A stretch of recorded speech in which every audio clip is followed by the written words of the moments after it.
El Niño దృష్ట్యా శ్రీశైలం నాగార్జున సాగర్ నుంచి కృష్ణా జలాలను తాగునీటినే వాడుకోవాలని కేఆర్ఎంబీ త్రిసభ్య కమిటీ సూత్రప్రాయంగా నిర్ణయించింది.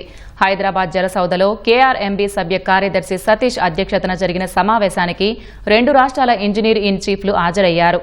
శ్రీశైలం నాగార్జున సాగర్ జలాశయాల్లో నీటి నిల్వలు 2 రాష్ట్రాల అవసరాలపై చర్చించారు. శ్రీశైలం నాగార్జున సాగర్ నుంచి ఈ ఏడాది మొత్తం నీటి వాడకంపై తెలంగాణ ప్రతిపాదించగా ఏపీ తరపున అక్టోబర్ వరకే ప్రతిపాదించినట్లు ఏపీ ఈఎన్సీ నరసింహమూర్తి తెలిపారు. అప్పటి వరకు 47 టీఎంసీలు అడిగామని ఇందుకు సూత్రప్రాయంగా అంగీకరించినట్లు చెప్పారు. 2 రాష్ట్రాల వాటా అంశం చర్చకు రాలేదని సెప్టెంబర్ 4న మరోసారి సమావేశమై చర్చిస్తామని ఈఎన్సీ నరసింహమూర్తి స్పష్టం చేశారు.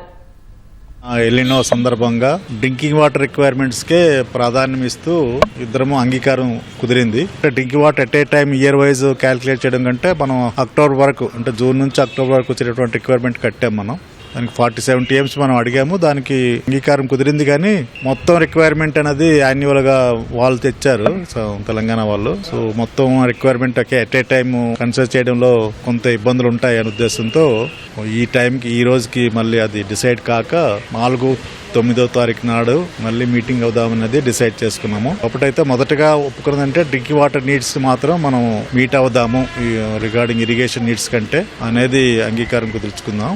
అదే మనం పోతిరెడ్డిపాడు నుంచి 22 టీఎంసీలు, హెచ్ఎన్ఎస్ సిస్టమ్ నుంచి 11 టీఎంసీలు, అలాగే ఎన్ఎస్పీ నుంచి ఒక 8 టీఎంసీలు, ఏడిఎస్ లో 6 టీఎంసీలు ఇవి వాడడానికి ముందు ఒప్పుకున్నారు. వాళ్ళెంత అనే దానికి వచ్చేసరికి ఆ పర్టికులర్ బ్రేకప్ లేకపోవడానికి అక్కడ ఆగింది. పోతిరెడ్డిపాడు నుంచి మనకి ఏదైతే 31 అక్టోబర్ 22 టీఎంసీ అనేది మనం ఏదైతే ఇచ్చామో దానికి ఒప్పుకున్నారు.